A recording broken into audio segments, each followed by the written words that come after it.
One of the features of this fourth industrial revolution is that it doesn't change what we are doing, but it changes us. The difference of this fourth industrial revolution is it doesn't change what you are doing. It changes you. If you take genetic editing, right. Just as an example, it's you who are changed. Yeah. And of course this has a big impact on your identity. Yeah. Editing your genes? Cool. I'll explain that later. But first, why do so many people consider this guy, Klaus Schwab, to be the most dangerous man in the world? Well, there's some reasons. A lot of them. You might remember Klaus Schwab as the puddle of liquefied feces who said, by 2030, you'll own nothing and be happy about it. Translated, that probably means by 2030, he'll own everything and he'll be happy about it. But how does he expect you to own nothing and be happy about it? Oh, he's got a plan. Now, I'll tell you about it in a minute. But before I do, a little bit about Klaus Schwab. He's the author of COVID-19, The Great Reset. What a grand opportunity indeed. Oh, and his book was published on July 9th, 2020. Wonder how he got it written and published that fast. It's almost like maybe he pre-wrote it before he started the pandemic. Before the pandemic started. Old Klaus is also the founder and chairman of the World Economic Forum, an organization that faces the public with very noble-sounding goals of creating a better world. Fear-mongering about climate change and disease are big goals of theirs. Welcome to Davos. Just park your private jet over there and then go inside and pretend to be concerned about climate change. Klaus and the World Economic Forum want a worldwide digital ID system that determines your access to goods and services. It would monitor your online behavior, purchases, and biometrics. It kind of seems like he just wants to do away with the whole democratic process and give all the power to the state and whoever runs the state, the deep state. But that's based on both his words and actions, so it's probably an inaccurate observation. Was Dr. Evil's character based on this reptile? Mr. Schwab writes the following. One of the greatest lessons of the past 5 centuries in Europe and America is this. Acute crisis contribute to boosting the power of the state. It's always been the case, and there is no reason why it should be different with the pandemic. Nobody ever elected Klaus Schwab to anything. This all just sounds like conspiracy, doesn't it? The World Economic Forum are good guys. Haven't you seen the headlines they pay for? Go green, right? Right? That's probably right. They truly are good guys. Accordingly, you'll be excited to hear that the lineup of World Economic Forum speakers at their annual gathering of elites in Davos included such benevolent humanitarians like Xi Jinping, the leader of the Chinese Communist Party, who's currently committing genocide, Anthony Fauci, who's arguably currently involved in crimes against humanity, and Bill Gates, who's arguably currently involved in crimes against humanity, and Australian Prime Minister Scott Morrison, who's arguably currently involved in crimes against humanity. What a great lineup! But my favorite Economic Forum speaker of all time is this reptile, Klaus Schwab's top advisor, Dr. Yuval Noah Harari.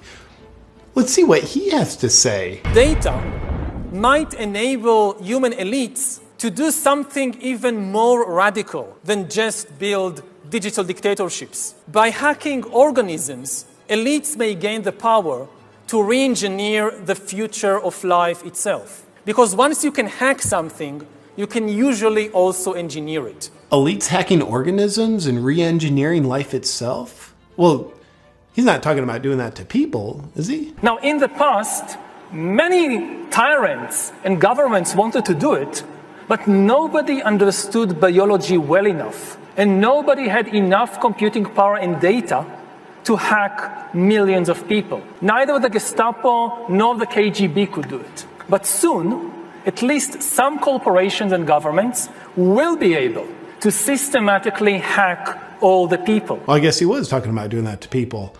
All people, to be specific. And if indeed we succeed in hacking and engineering life, this will be not just the greatest revolution in the history of humanity. This will be the greatest revolution in biology since the very beginning of life 4 billion years ago. For 4 billion years, nothing fundamental changed. Not playing God, are you? Because that usually works out super well. Science is replacing evolution by natural selection with evolution by intelligent design. Not the intelligent design of some God above the clouds. Oh, you are playing God. Say more. Evolution by natural selection with evolution by intelligent design. Not the intelligent design of some God above the clouds, but our intelligent design and the intelligent design of our clouds. The IBM cloud, the Microsoft cloud, these are the new driving forces of evolution. Gosh, you wouldn't by chance have a plan in place on how to control people with your cloud technology, would you? And that plan isn't by chance already being implemented, is it? Today, we have the technology to hack human beings on a massive scale. Oh, so you could implement it. In this time of crisis, you have to follow science. It's often said that you should never allow a good crisis to go to waste. Sounds familiar. And I guess you are implementing it already. Didn't anyone bother telling this guy not to say any of this out loud on camera? It's a lot of evidence. Surveillance. People could look back in 100 years and identify the coronavirus epidemic as the moment when a new regime of surveillance took over, especially surveillance under the skin. My brain, my body, my life, does it belong to me or to some corporation or to the government or perhaps to the human collective? This guy's revealing the whole plan. He's going to ruin it. The World Economic Forum, out for the good of humanity.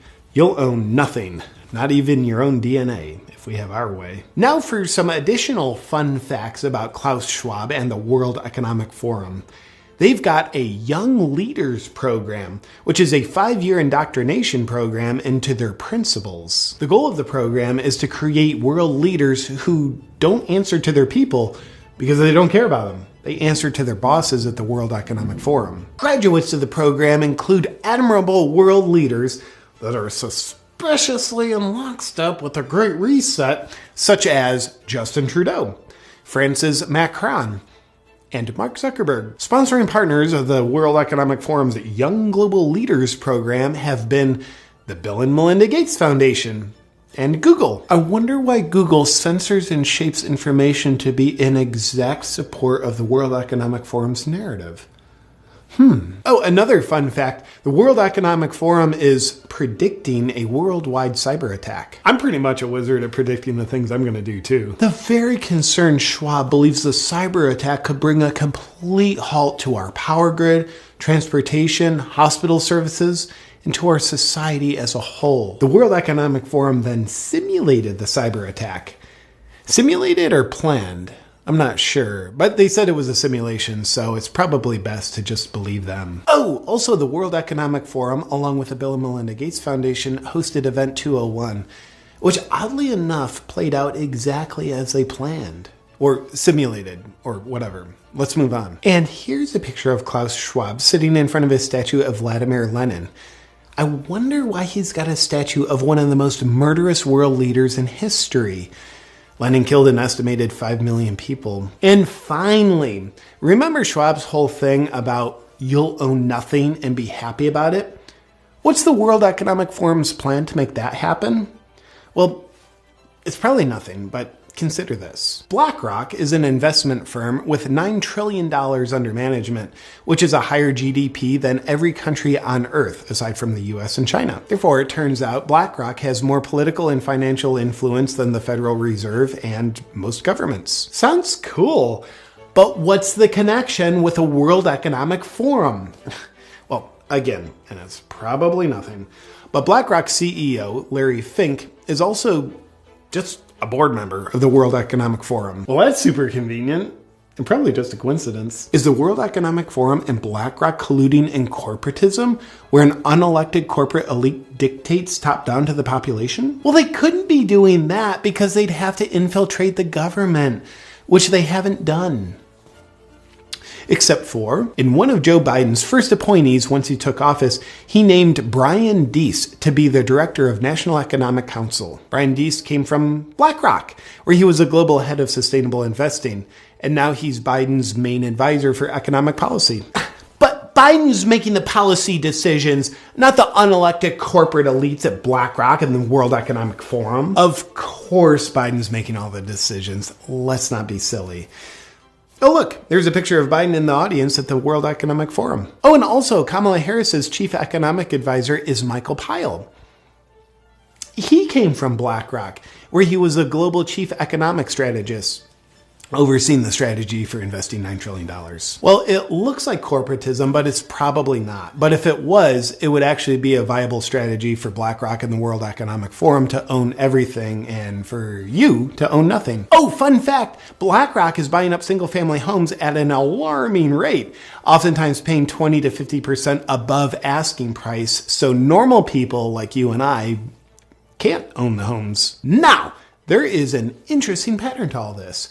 You know how you hear about ancient tyrannical rulers who would rule over their dumb people by saying things like, yeah, if you don't do all of this slave labor and let me sleep with your wives, then God's going to make you all perish in a deadly storm. Well, God told me, and because I'm elite, I have access to this knowledge and you don't. So you better do as I say or you're going to die. Well, us peasants can't perceive what the king can, so we better do as he says.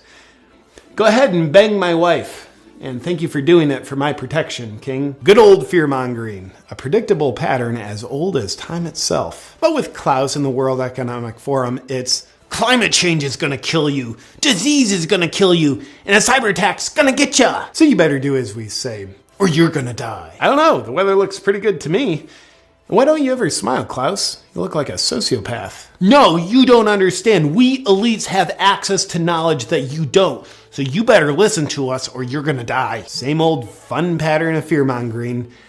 They know of the scary problems and only they have the solutions. So listen up or you're gonna die. Gotcha, Klaus. Nothing new here. We see you. In conclusion to the question, is Klaus Schwab the most dangerous man in the world? Here's his top guy again. Humans are now hackable animals. You know, the whole idea that humans have, they have this soul or spirit and they have free will and nobody knows what's happening inside me. So whatever I choose, whether in the election or whether in the supermarket, this is my free will, that's over. Free will, that's over. It will indeed be over. If you outsource your thinking to outside influences and take the easy way out by choosing obedience over bravery. Doing so makes you very susceptible to being manipulated by fear. And if this happens, you will fail at remaining a free, sovereign individual. But here's how Schwab and his friends, who sociopathically never smile, fail at their great reset, and you succeed at remaining a free, sovereign individual. Be guided by your own critical thinking and what your heart and soul knows is right. And choose bravery over obedience. Obedience or bravery? Outsource your perspectives or do your own critical thinking? We are in the process of either the Great Reset or the Great Awakening, and the choice isn't Klaus Schwab's. The choice is yours.